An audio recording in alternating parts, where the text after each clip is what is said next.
podcast focused on trends shaping the future of manufacturing. I'm Alexandria Burek, your host, here with A.W. Schultz, two thought leaders with a passion for people and manufacturing.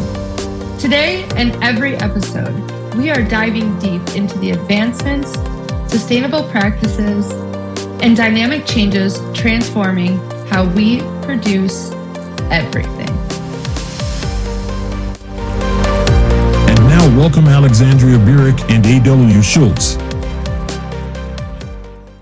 Okay, Alexandria, this is our first podcast ever, and this is the Factory of the Future.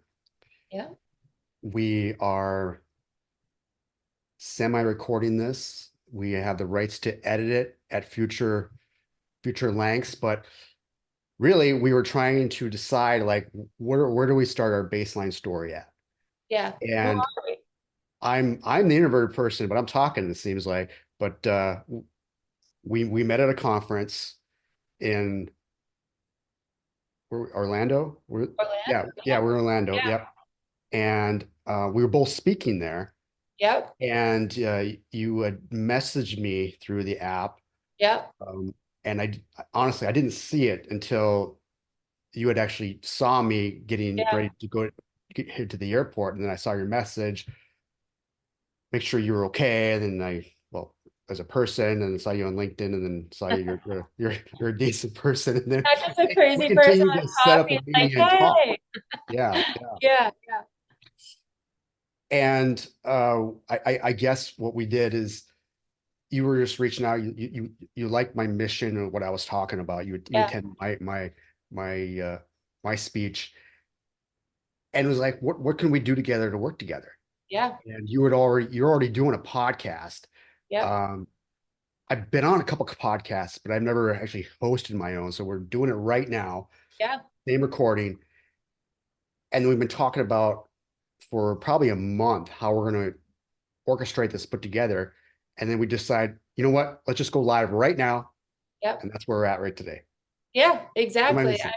Exactly. I mean, your speech at Accelerate, hosted by Fluke Reliability, was a great speech. I remember complimenting you on that. And then after we had started getting to know each other, you were like, they rearranged everything essentially. I was going off the cuff. Things were out of order. And I was just that was my draft. Could not tell. Yeah, could not tell. And that really stood out to me as somebody who can, who knows what they're talking about, who is passionate and can roll with the punches. So I was immediately drawn to that. I think what we both saw in each other is kind of this complementary aspect. And, like you're doing all these amazing scholarly things. And I'm just like starting well before I'm ready on just about everything I'm doing. And I think that blend and like that network just really made a lot of sense for us to get to know each other. And I think in preparation and decision to launch the podcast, we've been finding out all these like individual things that we really truly do have in common. And I think it's just going to be really exciting to see this unfold. Yeah, absolutely. I agree with you. Yeah. And just a little backstory. We both come from a manufacturing experience background. So it's kind of fun to talk about that. And what Alexandria was mentioning is that, I'm doing some scholarly work. So I'm always looking into finding what's new and trending. And I'm forced to, I have to read a lot of stuff. So we thought we'd come together as a podcast using Alexander as the kind of the host and the questions person. And I'm kind of this is what I learned. This is what I learned. And this is what we're going to share. Yeah. And we've got a big breadth of agenda that we're going to be going over. Beginning with what I had talked about was Industrial 5.0. Yeah. And I don't know, what do you want to say? Let's talk about it. I mean, tell people, because I was, as we were preparing for this, I think that's what's really making, that's really letting our personalities shine through. I think your passion and pioneering in this space is incredible and important. And I was relieved to know that this is the trend of the future. And, I had not heard of what industry or Industrial 5.0 is. up until the day that I heard you speak. So why don't you share educate us all on what is Industrial 5.0? Yeah. So I guess we'll go back to like the early part of what got me into it is I was working on my next book, and I was trying to put together items on motivation, transformation within manufacturing. And as I'm doing this research and pulling all this information together, it stumbles upon me some of the work that's been done in Europe, particularly. And it was within that research, it just kind of really just surprised me that there's a term for it. Now, Industrial 5.0, there's, as you might imagine, there's also four others. We're gonna say that for another podcast. But it's worth saying that Industrial 4.0, those come from the manufacturing background, probably already know this, but it's about digitization. It's about taking artificial intelligence, but pulling all that data up in the cloud, running that data down, running algorithms on it, and maximizing efficiencies. Now, that's being said, it's very powerful. But in 2021, when stating the facts here, the European Commission was asked, how can we evolve and take factories and supply chains and other things and offer them, making the next step to help reduce CO2 emissions. Yes, greenhouse gases. And they reached out to what I call a think tank, which was the ESIR, which is the Economic Society of Research and Development, something around that lines. Yeah. And they came back to the European Commission, and they determined for us to meet that agreement, which was the 2000, I'm not going to say the exact date, so I'm not going to say it, but an agreement between the European Union and other nations to be net zero by 2050, we would be evoking on our next evolution to move into a revolution, which we'll talk about that another time. But the idea was to make that thing stick is based on three principles. The first is taking all that digitization, that Industrial 4.0, that resilient stuff, and putting it out there. But the other three parts to drive it, to bring alignments for corporates and governance, is the idea of sustainment, and also probably the important part is, which I talk about, and I go into quite a bit of detail in my presentations, is it has to be in a human-centric approach. So you're thinking about that is that my dogs are fighting each other. Well, we are dog lovers here. So, We are dog lovers. we've got I got two. We've They got probably make additional cameo. co-hosts. We've got additional co-hosts. They come in, they serve their purpose. He's biting my toe. And the idea was that the theory is to bring those together, there would be three aspects to it. And they termed it Industrial 5.0 because we would be involving our next evolution on it. Yes. And that's something that just resonated with me, and the understanding, some come from you and I come from a manufacturing background, is that's something that's always struggles, is driving that motivation and transformation in the manufacturing background to a human-centric approach. That if you want sustainability, you got to be able to ask, what's in it for them? And that's kind of what Industrial 5.0 means to me, and that's what's driving some of the discussions that I'm having right now. Yes. I just got bit on the toe. And to add to that, one of the things that I find fascinating and one of the greatest, I would say, experiences as being in manufacturing, but just generally in business, is having the opportunity to learn from some of the best change management professionals in, I would say, the space, from having the experience of driving change in organizations from day one of my career to now. And it's always, the only time it's ever been successful is with the proper engagement of the people that the change affected. And that's where I was drawn like a moth to light or whatever to what you were talking about in really recognizing, giving a name for, and creating this whole next view of what industry will be. And with the human centric approach, I just thought this is really going to make waves. This is really going to change how we do business. I would hope that in certain ways it would maybe even bring manufacturing back to the United States that might have been lost, and like a bunch of other amazing who knows what doors might open as a result of some of this stuff. So um you know now that we kind of have like an idea of what is industry 5.0 with this human centric approach, what do you think like the current state is? Like I personally know I have a skewed approach or skewed vision because I've got a small um my experience has been with one company, but I would like to know what you see, kind of as the current state, but then also how this shapes how the industry 5.0 can shape the future here. Yeah, it was interesting when Alexander, we were at that conference, and there was people from all over the world there, Yeah. and I was sitting there with one day having lunch with some of the people from there. They're from Europe, different parts of it, and it was amazing. They were talking about how the regulations that are being imposed as far as energy goes, it's just in household setting.